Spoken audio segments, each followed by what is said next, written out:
Olá, eu sou Felipe Paranaguá, represento a empresa CRM Bônus, empresa brasileira de tecnologia.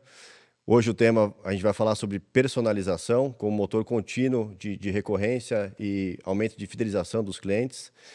Estou aqui com dois grandes colegas de trabalho, a Michelle, que já trabalhamos junto, diretora de Marketing e Growth da ClickBus, e o Rafael Araújo, head da empresa WGSM, uma consultoria estratégica que prevê tendências de consumo. Prazer, pessoal. Legal ter vocês aqui. Michelle, legal rever você depois de quase 2 anos. Um prazer estar aqui. Vou contar um pouquinho sobre a ClickBus para a nossa audiência. A ClickBus é também uma empresa brasileira, uma travel tech, um marketplace de passagens de ônibus intermunicipal e interestadual. Super interessante falar assim, fazendo conexão com o nosso passado, né? A ClickBus é o iFood das passagens de ônibus. Legal. Legal. Rafael, fala um pouquinho da WGSM para o público, explica um pouco do contexto, o seu histórico. Claro, claro. Primeiro, gente, é prazer estar aqui com vocês, Michele, Felipe. Pô, muito obrigado pelo convite. E também para quem está assistindo a gente, né? Mas falando um pouco da WGSN, a gente é uma consultoria global que hoje a gente pode dizer que a gente é autoridade global em mapeamento de tendências de comportamento, né? A gente atua em mais de 80 países, somos mais de 500 experts, onde a gente entende que o futuro ele não é singular, não existe um futuro só. E aí a questão é justamente quais são os futuros possíveis e como a gente ajuda cada marca de diferentes categorias a se conectar com o futuro que ela entende que é preferível de construir. E o futuro que ela construir não só para ela, mas para os consumidores delas. E aí com isso a gente tem tanto uma visão sobre mercados locais, mas também movimentos globais que a gente pensa nos próximos 5 anos e tenta contribuir para todos os nossos clientes assim. Legal, vamos lá. Bom, tem vários dados de consultorias renomadas como a McKinsey, BCG, que mostram que empresas que dominam personalização têm grandes chances de aumentar engajamento com o cliente, aumentar a lealdade, aumentar a recorrência de compra, etc. A primeira pergunta, Michelle, acho que vai para você. Me dá um exemplo prático na ClickBus, como seu time está estruturado hoje para fazer essa personalização, engajar melhor os clientes. A gente tem uma audiência de gestores, tanto de grandes empresas quanto de empresários que têm um budget mais restrito. Explica um pouco melhor a cozinha da ClickBus, como é que vocês estão estruturados para tocar esse assunto tão importante que é a personalização. Ótimo, então é um tema muito interessante, né? Falando de personalização, uma empresa de tecnologia usa muito dado. Então a gente olha dado de como o cliente está utilizando o app, como o cliente está utilizando o site, dado do comportamento. Então, o cliente é frequente ou menos frequente, ele viaja a lazer ou ele está viajando a trabalho. Então, com todas essas informações, e a gente também faz muita pesquisa, com todas essas informações, a gente empacota e faz uma jornada de CRM. Então, CRM é um pedaço muito importante, né, nesse relacionamento com o cliente, e também desenvolve produto atrelado às dores do consumidor. Então, agora a gente acabou de lançar um clube que é para trabalhar esse cliente recorrente. Então, o clube de cupons que ajuda o cliente que viaja toda semana ou todo dia a comprar a passagem dentro de um benefício maior. E falando, assim, dessa jornada de personalização, assim, absoluta, né, que a gente quer chegar nesse santo grau de hiperpersonalização, a gente está migrando de plataforma de CRM, está colocando a Insider, que também trabalha com a CRM Bônus, que vai ajudar a integrar jornadas de CRM com a jornada de dentro do app e do site. Legal. Rafael, pegando um gancho no que a Michelle falou, hoje existem várias plataformas no mercado que criam um ambiente mais propício para empresas personalizarem, criarem ofertas. E a personalização está muito atrelada à coleta de dados e tecnologia, além de pessoas, com certeza. Sim. Pela experiência que você tem, se você puder citar algum exemplo, quando que as empresas contratam uma tecnologia externa ou desenvolvem dentro de casa uma solução, ou eventualmente contratam uma consultoria como vocês para ajudá-las nessa tarefa que é tão sofisticada e difícil de colocar em prática? Eu acho essa é uma ótima pergunta. Acho que a Michelle ela trouxe um ponto aqui que é sobre o entendimento da jornada completa. Tá. Cada empresa tem sua cultura, seu tamanho, sua estrutura, e nem todo mundo tem, talvez, a visibilidade dessa jornada completa, né? Acho que talvez o caso da ClickBoss, como é uma empresa que tem a sua essência digital, a sua atuação já nasceu no digital, talvez ela tenha um pouco mais de facilidade nesse sentido. Mas existe, obviamente, a gente é muito procurado justamente para entender quais são esses, digamos, esses gargalos ou até mesmo esses pontos mais obscuros quando a gente fala sobre uma marca que às vezes ela está transitando para o digital. Então, assim, muitas vezes a gente está falando sobre uma marca que ela tem uma atuação muito forte no ponto de venda físico, por exemplo, às vezes ela acaba procurando a gente nisso, mas não só. A gente tem eu vou te dar você pediu exemplos, né?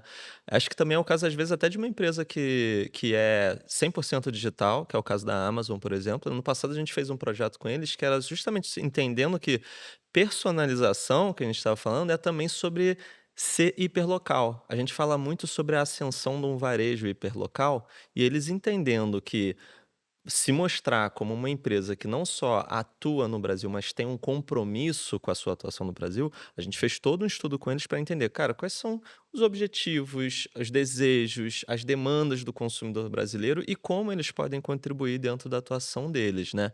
Então, eu vejo que existe uma variedade muito grande, Felipe. Eu não estou tentando ser evasivo, não, mas eu acho que a partir do momento que a jornada ela se torna digital e não necessariamente ela nasce digital, existe muito sobre conhecimento do consumidor, as demandas que ele tem, que a gente acaba vendo que acaba terceirizando para parceiros, e às vezes também sobre essa questão da omnicanalidade, como eu transformo essa experiência em algo que seja com uma sinergia em diferentes pontos de contato também. E aí, às vezes, vai para parceiros de tecnologia, obviamente, também, porque vamos lembrar, né, o varejo brasileiro ele é ótimo, ele é muito potente, mas ele está em constante evolução. Então, a omnicanalidade ela é uma pauta que eu considero que é muito mais da marca para dentro do que para o consumidor. O consumidor ele está super ok com a multicanalidade, né? Então, Legal. a partir disso, é que se conectam muitos parceiros também para conseguir construir essa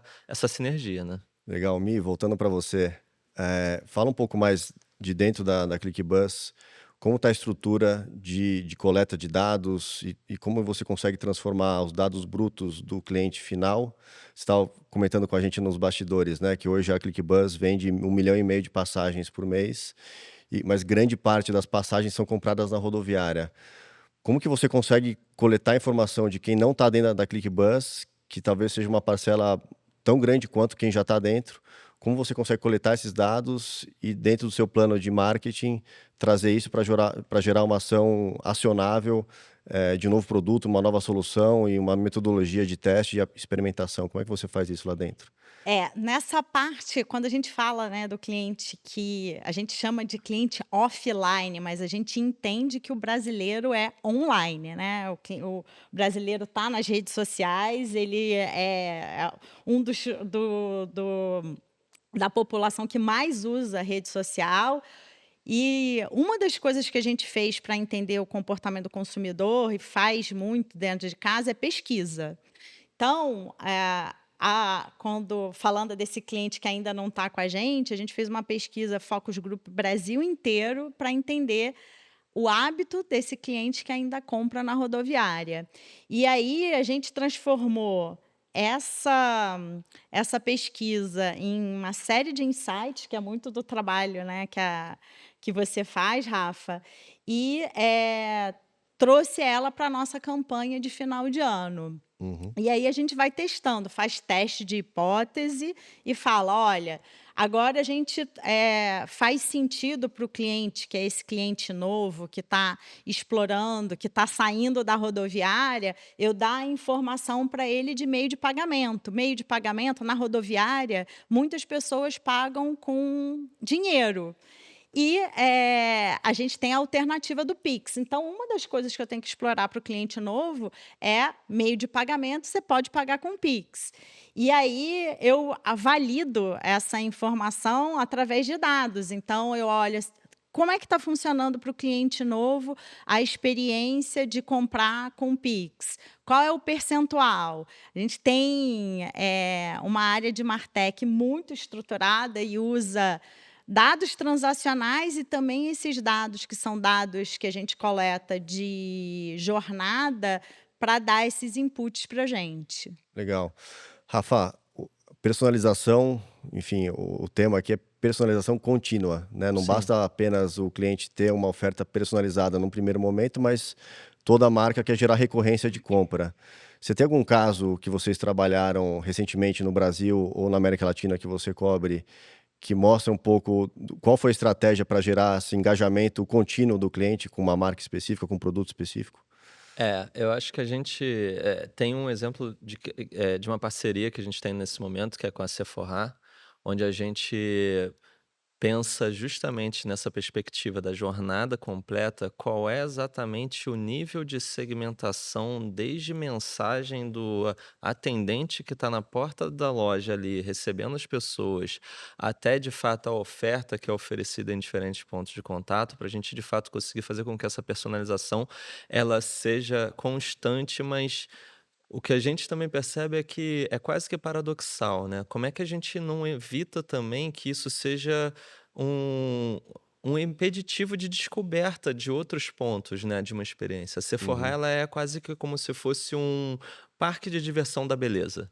Então, como eu faço com que essa segmentação constante ela esteja sim a serviço do consumidor, mas ela não esteja restringindo todas as possibilidades, né? Uhum. Então, eu acho que acho que esse case é algo que a gente tem muito orgulho de estar trabalhando junto com eles, porque é justamente sobre essa jornada completa, como a gente estava falando, mas assim, tem um exercício de topo de funil, tem um exercício também de como a gente consegue fazer com que o posicionamento da marca, de uma maneira geral, seja percebido, por todos os consumidores. Porque se você Uhum. oferece ali uma promoção, ou seja, um produto ali super segmentado, mas o seu posicionamento, a sua marca não está construindo, talvez você esteja, na verdade, restringindo mais do que necessário, né, essas possibilidades de construção de relacionamento também. Então, hoje é muito sobre como a gente convive em todos os momentos da jornada junto com eles, mas como é que a gente também constrói posicionamento ao mesmo tempo que a gente constrói personalização também. Legal. Ô, Rafa, posso fazer Fica à vontade, não? um adendo aqui de Sephora, que eu acho interessante? Sephora, eu vejo dentro de casa, que eu tenho filha adolescente, virou o presente desejável das meninas de 10 a 14 anos. E aí, eu vejo que é uma outra Sephora, uma Sephora que tem um empacotamento diferente para se conectar com essa garotada, né. Sim, e uma conexão também com uma responsabilidade, né, porque a partir do momento que a gente está falando de um consumidor menor de idade, então não é simplesmente, como se fosse vendendo para mim ou para você, tem que considerar que tem os pais também, então como você traz os pais para essa conversa, mas ainda assim traz uma experiência que seja considerando as demandas e os desejos de um consumidor que está se descobrindo dentro do mercado de beleza também, e isso muda completamente, assim como a gente pode falar de outros públicos também. A experiência que um público masculino tem dentro de uma Sephora, ela tem que ser diferente da experiência que o público, talvez habitualmente feminino, vai ali na loja. Então, assim, pensa que, além de uma variedade muito grande de públicos, é um portfólio muito extenso. Então, a gente está falando de haircare, de skincare, de perfumaria, de make. Então, assim, e às vezes, dentro de cada categoria, marcas que são novidades para o consumidor. Então, ainda tem esse ponto em que o consumidor está indo ali descobrir novas marcas. Uma marca que ele viu no TikTok e ele fala: vou lá na Sephora para conversar com o vendedor e descobrir um pouco mais. Então, tem muito esse lugar de desde descoberta até de fato, a conversão. E eu acho que isso diz muito sobre o nosso contexto do varejo. Os marketplaces, de uma maneira geral, eles estão cada vez mais se tornando ambientes de descoberta. As pessoas não vão mais entrar no app de um marketplace, seja ele qual for, tá? Aqui eu não estou fazendo preferência sobre nenhum que já tenha trabalhado com a gente ou não, mas as pessoas não entram procurando o item especificamente. Hoje é um ambiente em que as pessoas ficam navegando e descobrindo coisas novas e, obviamente, do ponto de vista de retail media, é uma outra forma de personalização da experiência também que é possível de ser considerada. Legal, Rafa. Mi, eu queria que você desse uma dica para gestores que têm um budget limitado. Qual que seria uma etapa um, 2 e 3 para quem não tem um budget para contratar uma plataforma robusta, sofisticada de personalização, quem não tem um budget para contratar um time de dados, engenharia sofisticado? Que dica que você daria para um gestor com verba limitada, mas que ao mesmo tempo tem esse desafio de personalizar e crescer o seu público? Ó, eu já tive a minha agência de marketing digital, que era uma agência pequenininha de 10 pessoas, então empreendi. E eu acho que a gente trabalha com dados independente do tamanho de empresa. Então, eu sempre falo, dá para você fazer teste AB sem ter uma super plataforma de personalização. Então, você faz, qual é a minha hipótese? E aí, a base é a mesma para empresa pequena, média e grande. O que vai mudar são as ferramentas. Então, a base é você sair de uma hipótese. A hipótese é personalizar para os adolescentes, a hipótese é trabalhar o contexto, no caso de ClickBuzz, o contexto da viagem recorrente.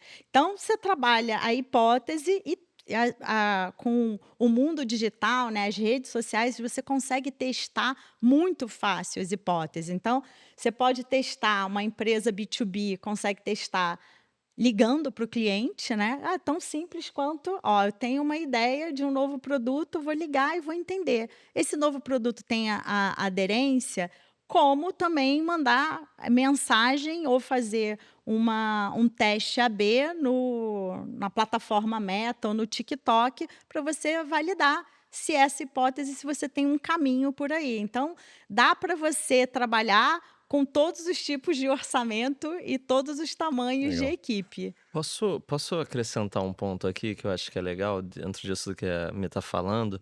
É, quando você fala sobre testar e aprender rápido, falhar rápido, seja qual for a nomenclatura que você quiser usar aqui, eu acho que isso abre uma oportunidade também de você, dentro de um orçamento reduzido, apostar em cultura de nicho. O que que eu quero dizer com isso?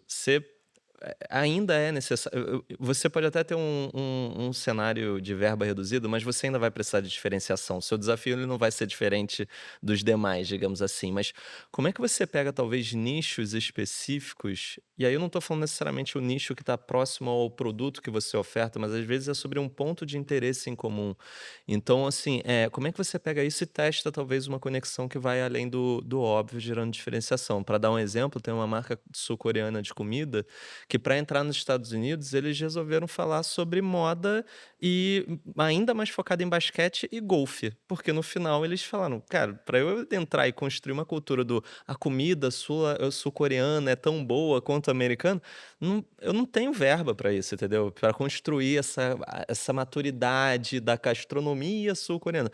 Não, deixa eu me conectar para um lifestyle, deixa eu pegar então aqui um território, um tema que as pessoas gostam e que não tem nenhuma marca de comida tão estabelecida no exterior, né? Aqui no caso, estabelecida. Então, queria só acrescentar esse ponto. Em diferenciação, falando de diferenciação, a gente fez, no começo do ano, 2 cases, um com iFood e outro com Casas Bahia, de como que eu converto esse cliente que está no offline, né, vou trabalhar esse problema, cliente offline, né, cliente que compra na rodoviária, para apresentar essa solução para ele. E aí a gente fez com o iFood, usando esse ecossistema de retail media, entregar o pedido do iFood ia numa bolsa personalizada, Legal, roxinha, legal. e nas Casas Bahia, quando o cliente fazia o pedido por e-commerce, ele recebia o o que o cliente comprou dentro de uma caixa de papelão também roxa, customizada, falando: "Ó, sua primeira viagem de ônibus pode estar aqui", dando um cupom para o cliente. Então, é uma maneira de você falar e abordar o cliente de uma forma diferente. Eu acho que a gente não vai nem deixar o Felipe falar mais, mas assim, porque um comenta o outro, mas assim, é só porque eu acho que é muito interessante isso que você está falando, porque collabs também é uma forma de conexão Sim, nesse sentido, porque Uhum. muitas vezes você pode até não ter o maior budget do mundo, mas às vezes você tem uma marca que ela conecta com um público específico ou ela tem atributos específicos que a outra não tem. Então, caso de iFood, ClickBuzz ou então de uma Casa de Bahia, tipo, ClickBuzz ela tá ali junto com eles porque ela aporta um valor e atributos que eles por si só não conseguiriam sozinhos, né? Então, como é que você também aproveita isso para se conectar com parceiros que possam ser, talvez, convergentes em objetivos, mas que são totalmente diferentes no imaginário das Né, pessoas, essa né? parceria entre empresas, conectando marcas que têm afinidade, é super importante para criar uma cultura de personalização e hiperpersonalização para os clientes, né? Exato. Bom, acho que um outro assunto importante para a gente tratar aqui, além de personalização, que é um assunto super em voga, é a inteligência artificial, né? Como é que você, na ClickBuzz, tem usado essa disciplina? E depois, Rafa, queria que você mostrasse para a gente algum caso prático Claro. de alguma empresa no Brasil, na América Latina, que tenha utilizado a inteligência artificial para sugerir ofertas mais personalizadas para o cliente.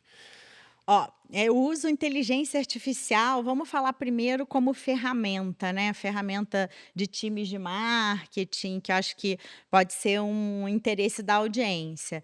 Então, hoje meu time está usando ferramenta visual, VO3, Midjourney, a gente usa para a parte de copy, uma ferramenta que chama Copy AI, que é lá de fora, que permite fluxos, são agentes e permite você escalar bastante tudo que você está fazendo da parte de redação.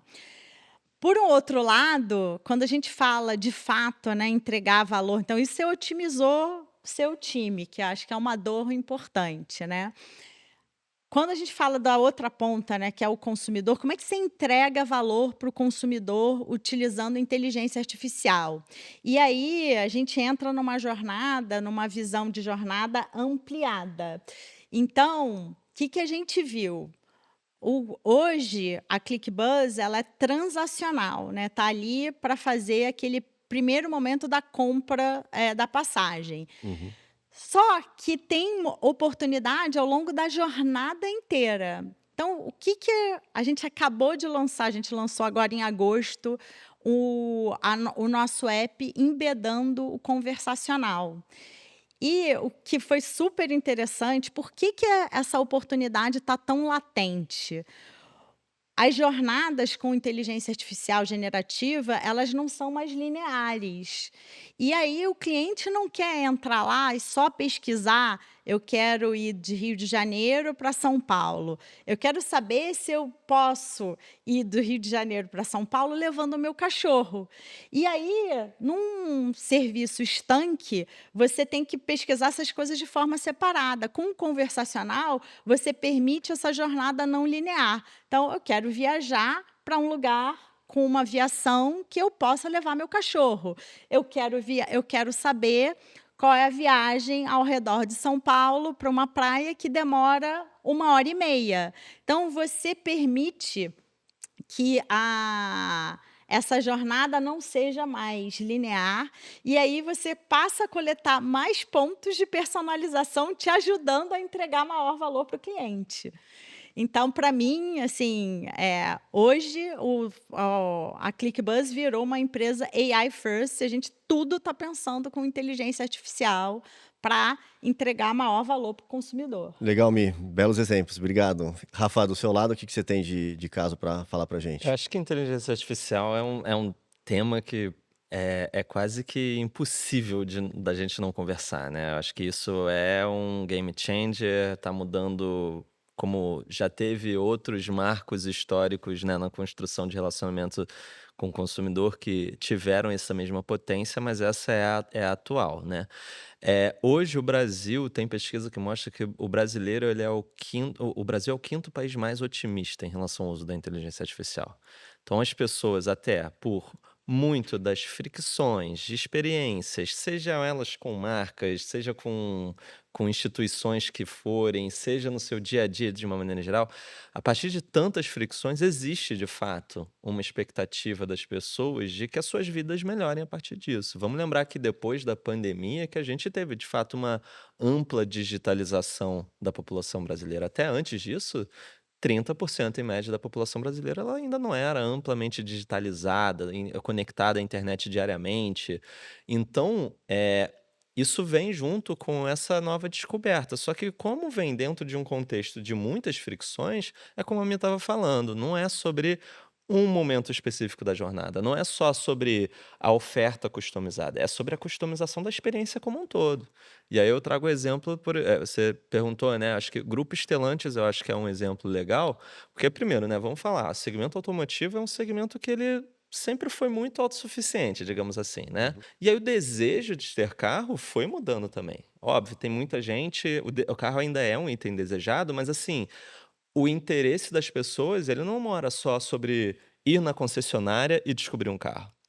É sobre, desde você, a jornada, passando por uma otimização dessa experiência com inteligência artificial, sobre qual é o veículo ideal, mas é também sobre o pós-venda. E aí eles, junto com uma plataforma chamada Blip, eles fizeram, por exemplo, quase que o fim do manual do carro, onde agora você vem, tem uma plataforma conversacional onde você fala o que que é essa luzinha amarela do meu painel, porque é assim que as pessoas falam, elas não falam o que que é o odômetro ABC, tipo, eu não entendo nada de carro, tá? Mas assim, elas perguntam isso, o que que é essa luzinha vermelha no meu painel? E aí a plataforma já fala, essa luzinha é porque você precisa fazer a revisão de tal item, a loja mais próxima é a tal, se quiser a gente já agenda por aqui e por aí você já resolve o seu problema. Então assim,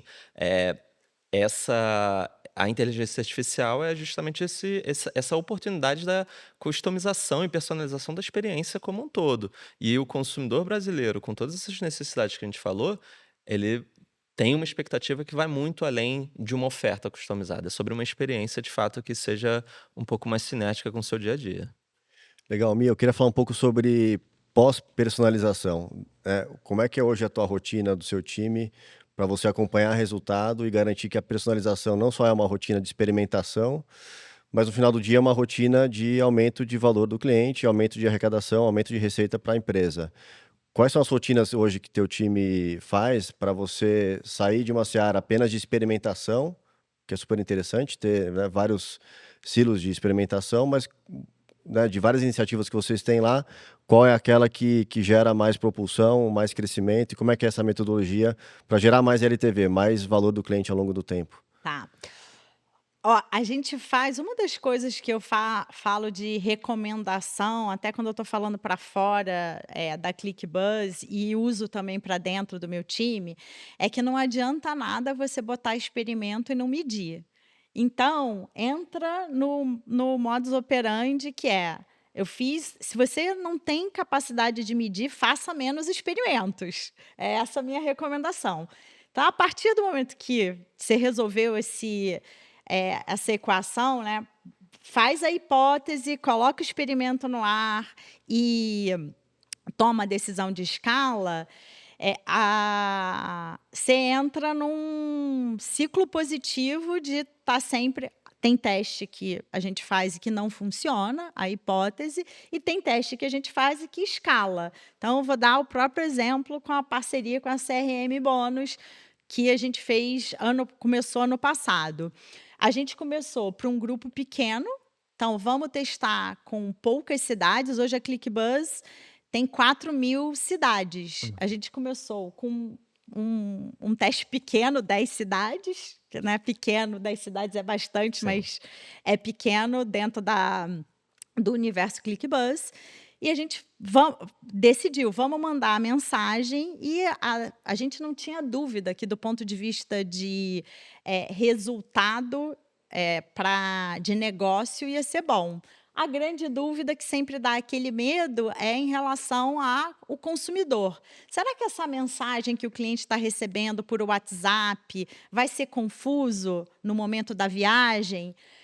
E aí, o que a gente fez? Então, colocamos o teste, 10 praças, Botamos no ar um mês e fizemos uma pesquisa com o cliente por WhatsApp, perguntando qual foi a sua percepção. E a gente viu que o cliente ficou mais satisfeito. O cliente que recebia a oferta, ele fica mais satisfeito.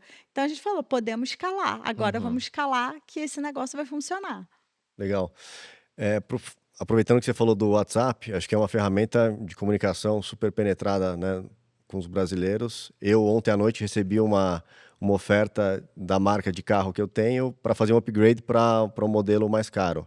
Não vou comprar, mas aquilo ficou na minha cabeça.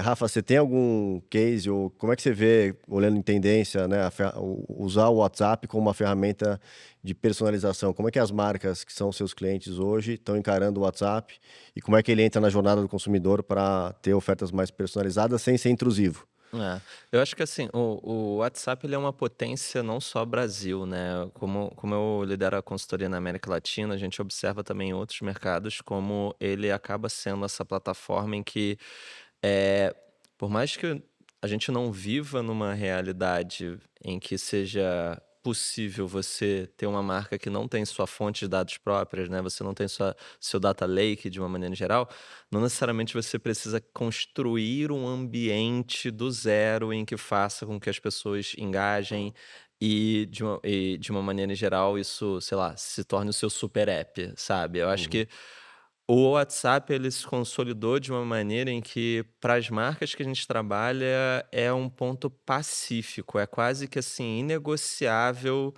da perspectiva do eu não vou construir um outro ambiente e possivelmente gerar mais uma necessidade do consumidor, né? A gente, quando fala com marcas de tecnologia, a gente sempre fala muito sobre a questão de que você não está disputando, seu concorrente, ele não é a sua categoria exclusivamente, ele é o espaço no celular do seu consumidor. Então você uhum, está por mais que às vezes você possa colaborar com o iFood, com o Mercado Livre, ou seja o que for, você está competindo com um espaço no celular que é limitado das pessoas, né. uhum, Então, a gente observa que isso acaba sendo uma oportunidade de você, às vezes, não ter a necessidade de estar presente do ponto de vista de app, mas ainda assim conseguir ter essa relação super próxima, customizada, a partir do momento em que é isso. O exemplo que eu dei anteriormente de Stellantis não é no app, é no WhatsApp, entendeu? uhum. Você já vai ali direto no WhatsApp e interage com a marca, trazendo, né, essa expectativa do seu lado, ou a marca também sendo um pouco proativa em relação a isso. Então,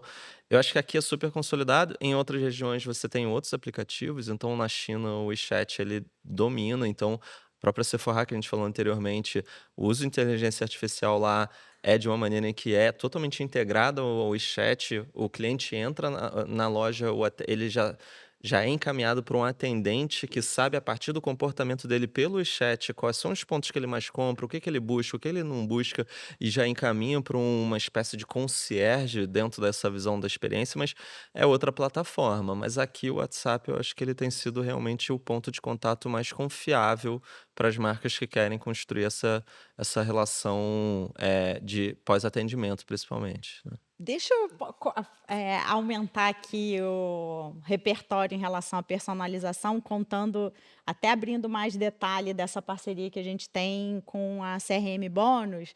O produto a gente chama de Clique Bônus, que tem por trás todo a engine da CRM Bônus. O que a gente viu?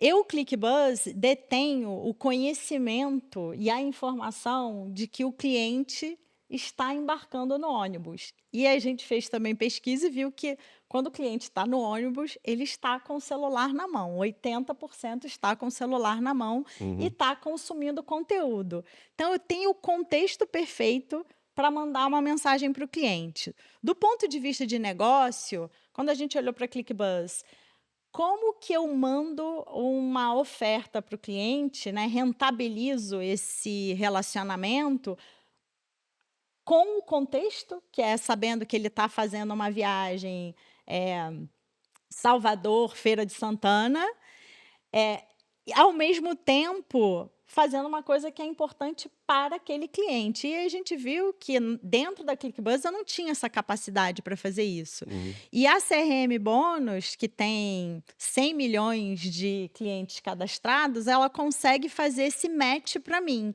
Uhum. Então, eu dou para a CRM Bônus o cliente que está viajando, aquele momento da viagem, com o contexto, né, do destino. E a CRM Bônus usa inteligência artificial também para definir qual é a melhor oferta para levar para aquele cliente. Então, a gente tem desde a hiperpersonalização, que é mandar a oferta do restaurante local da cidade que está encontrando, que é o destino do cliente, assim como a Michele usa Arezzo, então eu vou mandar para ela a oferta de Arezzo. Legal. E aí eu não mando para o Rafa oferta de Arezzo, eu mando para o Rafa oferta de vinho. Então, e por isso que a gente foi tão bem sucedido. Acabamos de divulgar que tem mais de 150 mil clientes que receberam benefício, porque ela é personalizado para aquele cliente naquele contexto. Legal. Não, esse é um exemplo de parceria entre empresas com ofertas de varejos que trazem para o cliente uma oferta personalizada no momento de descontração, numa viagem de ônibus que ele está no celular, como você falou, e trazem engajamento e uma experiência que vai além da monetização, né? Uma oferta de fato personalizada, que no final as empresas monetizam isso, mas para o cliente tem uma oferta personalizada e uma experiência super interessante no momento oportuno, né? Sim. Eu queria falar um pouco sobre períodos promocionais. Você comentou com a gente que a ClickBuzz vende 1,5 milhão de passagens por mês. Como que isso está distribuído ao longo do ano? Tem períodos de pico? Eu imagino que, né, final de ano, as pessoas vão visitar suas famílias, férias escolares, né?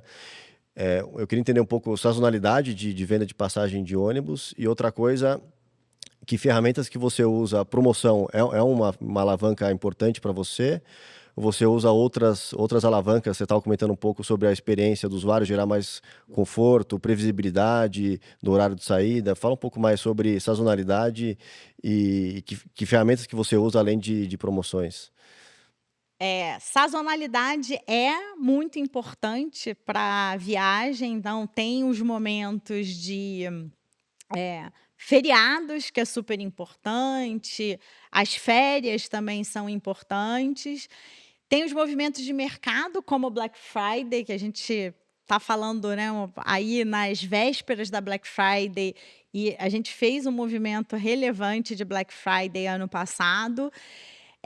E tem outros calendários que são também interessantes para a gente, como, por exemplo, de shows, que movimentam as pessoas entre cidades também. Então, eu trabalho esse calendário intenso para estar integrado, porque as pessoas não viajam o tempo todo, mas todo mês eu tenho viajantes. Então, por que eu trago esse interesse para a viagem? Porque eu estou o tempo inteiro nas conversas, falando de cultura, né, nas conversas que são importantes para viagens. Então, vou dar um exemplo desse ano, que foi Lady Gaga. O ano anterior teve Madonna. A gente viu o sucesso que foi Madonna. Vamos nos preparar para a Lady Gaga. A gente começou o calendário antes de Lady Gaga. Então, a gente foi... Com um mês antes, a gente já estava fazendo um movimento de comunicação de Lady Gaga. Trabalhamos com fã-clube, fizemos concurso cultural em social. E aí, quando chegou naquele momento, que é o momento de pico de venda, eu não estava nem atrelada tanto à promoção, porque é um momento que até, né, as passagens ficam mais caras, mesmo no rodoviário. E aí eu culminei, né, esse momento de celebração, que estava todo mundo feliz indo para o Rio de Janeiro, com uma ação de brand experience, entregando o boné na rodoviária do Rio de Janeiro, boné customizado. E foi um sucesso. A gente saiu no meio mensagem, uma das 15 marcas mais comentadas em social, mesmo sem sendo patrocinador oficial, junto com todas as marcas que patrocinaram oficialmente. Então, eu entro numa conversa maior do que a promoção em si.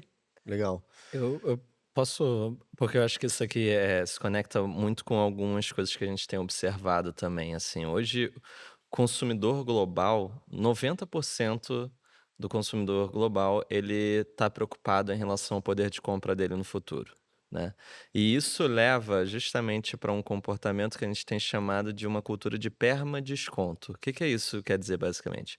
O varejo vai entendendo que o consumidor realmente tem essa instabilidade, essa insegurança, e aí, desde marcas em segmentos específicos até marketplaces, vão construindo suas datas de desconto, né? Então você tem ali um consumidor que hoje, em média, entende que um desconto para ele que faça sentido está na casa de 30%. Isso para um varejo, aqui no Brasil especificamente, que trabalha com margens menores, Já. principalmente, já é muito agressivo, né. Uhum.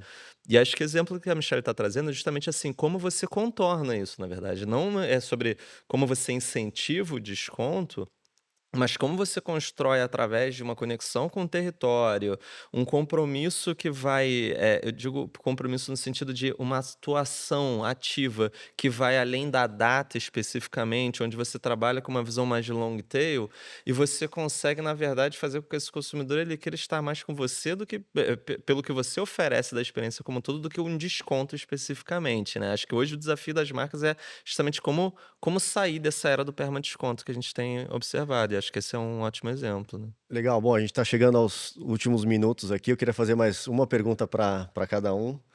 Mi, que recado que você teria para o cliente hoje que compra na rodoviária e hoje não está dentro da plataforma da ClickBus? Olha, para mim, hoje a gente mede a satisfação, o NPS do cliente que compra na rodoviária e o cliente que compra numa plataforma digital como a nossa. A diferença é de 20 pontos percentuais, então é óbvio que a experiência na rodoviária ela não é tão boa. Por quê? Porque o cliente tem que chegar com antecedência, porque ele fica na fila, porque ele nem sempre compra o assento que ele quer. Então, o digital vai dar toda essa comodidade para ele, que é escolher se ele quer viajar na frente, se ele quer viajar atrás, qual é o horário. Então, às vezes, 15 minutos faz diferença. E agora, a gente acabou de fazer essa flexibilidade, que eu acho que era a última barreira que tinha para o cliente decidir comprar na rodoviária, que era, eu não sei exatamente a hora que eu vou chegar, ou e se a minha reunião terminar mais cedo? Eu vou ficar com a passagem e vou ter que esperar. A gente dá essa flexibilidade para o cliente dele poder trocar e fazer tudo dentro do app dele de forma digital e transparente. Legal, Mi. Rafa, a última para você.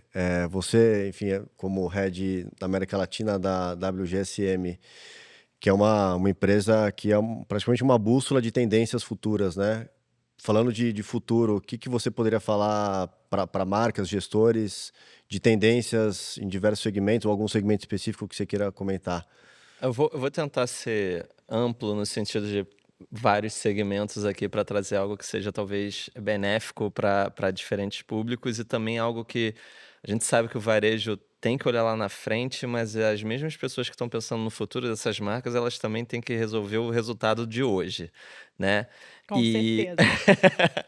a Michelle essa eu senti.